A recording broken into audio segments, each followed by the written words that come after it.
C'était samedi, Mark Miller, que vous voyez à la rencontre de groupes autochtones Mohawk à Belleville pour tenter de dénouer l'impasse. Il est avec nous en direct, Mark Miller, ministre fédéral des Services autochtones.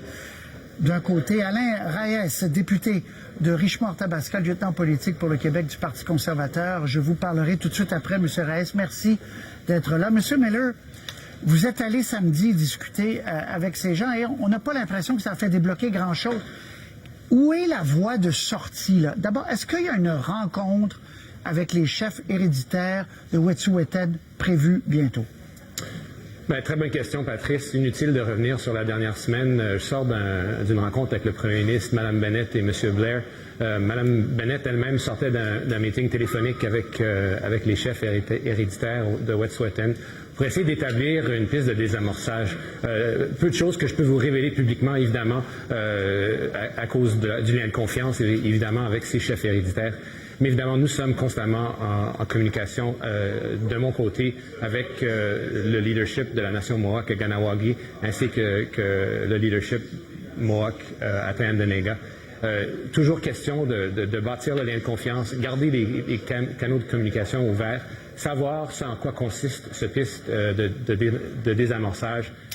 Ensuite, le premier ministre, il faut que vous le sachiez, a rencontré les leaders progressistes en Chambre aujourd'hui, c'est-à-dire Yves-François Blanchet, Jagmeet Singh et Mme May, pour leur faire état de la situation et leur remercier de leur appui. Oui. Tout le monde sait que nous sommes en train de rechercher une solution paisible, mais ça prend des étapes concertées. Tout le monde veut la même conclusion, mais là, c'est à l'action. Donc, des étapes concertées pour en acheminer à ce désamorçage pacifique. Parce qu'on a vu ce matin les chefs des différentes nations venir en conférence de presse à Ottawa, eux-mêmes prôner le dialogue.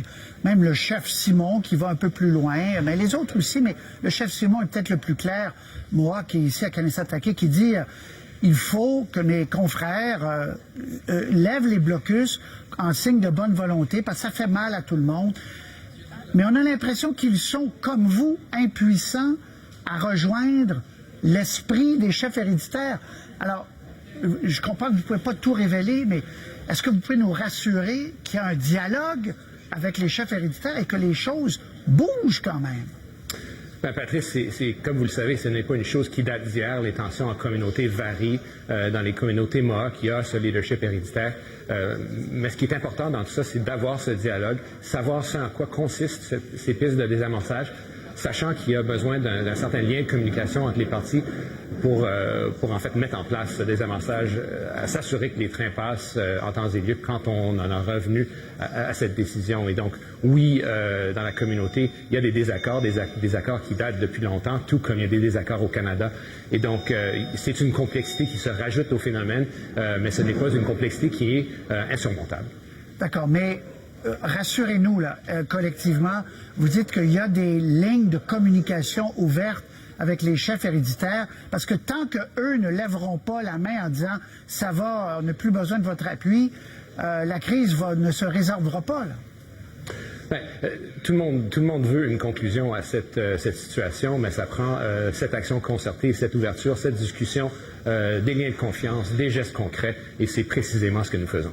OK. Donc, en terminant, M. Miller, le scénario de force policière qui viendrait de force, donc enlever, retirer les gens des voies ferrées, c'est exclu totalement, là. L'urgence de la situation guide notre action présentement, mais nous cherchons une solution pacifique.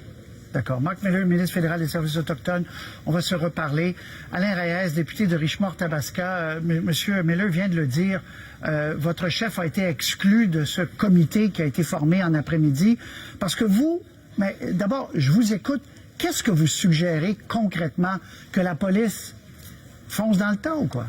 Ben, je pense qu'il n'y a personne qui a dit ça. Là. Justin Trudeau essaie de faire peur aux gens par des propos comme ça. Puis vous allez me permettre, là, Justin Trudeau nous a exclus des discussions d'une réunion d'urgence avec les chefs. Et vous allez me permettre, parce que je vais être sûr de bien citer, Justin Trudeau, dans son discours, supposément à la nation, qui devait nous emmener des pistes de réflexion, de solutions, a dit « Trudeau a demandé aux Canadiens d'être patients et de faire un effort pour considérer les points de vue divergents plutôt que d'écouter seulement les opinions avec lesquelles nous sommes en désaccord. » Et la première chose qu'il a fait en sortant, c'est d'exclure le parti qui dit on doit aller plus rapidement, on doit avoir un plan, puis on dit c'est assez, ça fait 13 jours en ce moment qu'on a un blocus, le gouvernement vient à peine de se réveiller. Donc, si on ne pense pas comme Justin Trudeau, automatiquement, on est exclu des échanges, des discussions. Et je tiens à lui rappeler au gouvernement libéral que 34 des Canadiens ont voté pour le Parti conservateur. Et je vous assure, j'ai passé un week-end dans ma circonscription et c'est un enjeu qui dérange les gens. Les gens disent c'est assez, il y a des impacts économiques, ça touche les entreprises, ça touche les agriculteurs, ça touche, on voit en ce moment le port de Montréal qui dit on ne sait plus où on va mettre des containers si on ne réussit pas à les sortir par train.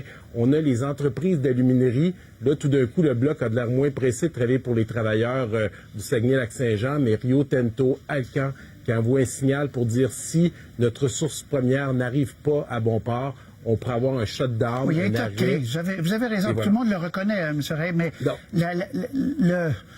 le nœud, c'est que qu'est-ce qu'on fait à partir de là? Votre chef a dit aujourd'hui en Chambre, a dit, écoutez, les gens qui bloquent, là, à la limite, c'est même pas des vrais Autochtones pour la plupart, et que les conseils de bande de Wet'suwet'en ont donné leur appui au gazoduc. Donc, la suite logique, c'est quoi? J'aimerais vous l'entendre. Donc, on fait exercer et on demande à la police d'y aller, là.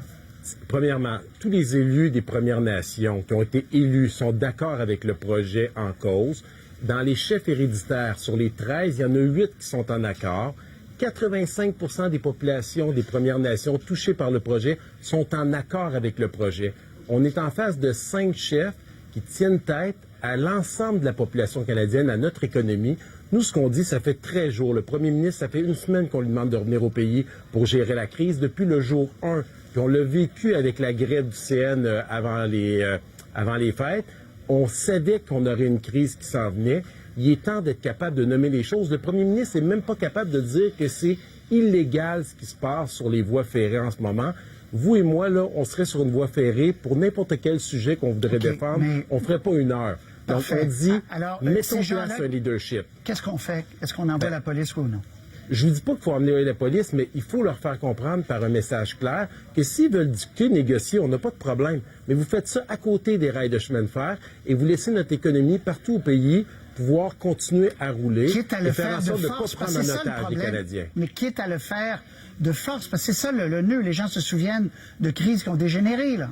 Bien, si ultimement on doit arriver à ça, on arrivera à ça. Mais nous, ce qu'on dit, c'est minimalement, il faut être capable d'envoyer un message clair, un message de leadership de la part de notre premier ministre et arrêter de louvoyer sur les mots et essayer de faire passer ceux qui ne pensent pas comme lui, comme quoi on est dans le champ. Puis ça n'aide pas la situation présentement, le ton condescendant de notre premier ministre. Alain Reyes, merci de nous avoir parlé en direct. Député de Richemont-Thabasca, lieutenant politique pour le Québec du Parti conservateur. À la prochaine.